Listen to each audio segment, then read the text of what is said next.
is when price comes into this area, if we see a lot of aggressive buyers over here and the market moves down, there are actually passive sellers sitting over here. I'm just going to write PS for short. These are passive sellers coming into the market.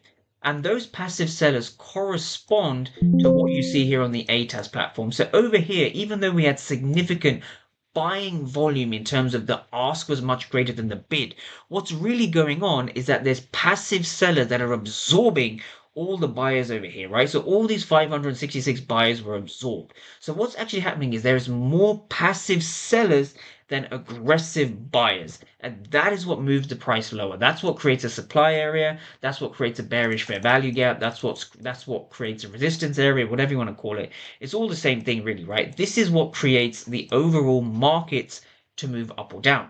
So in this case, what we saw here a very, very large passive seller stepping in, which absorbed the buyer. So we see passive sellers resting in this area. So from here, you can take this trade. All right, this is a short trade because we know sellers are in control. So you can have your stop loss just above the wicks over here, right? And now from here, the question is, where do you target? And how do you know whether to hold this trade all the way down to this particular area? So for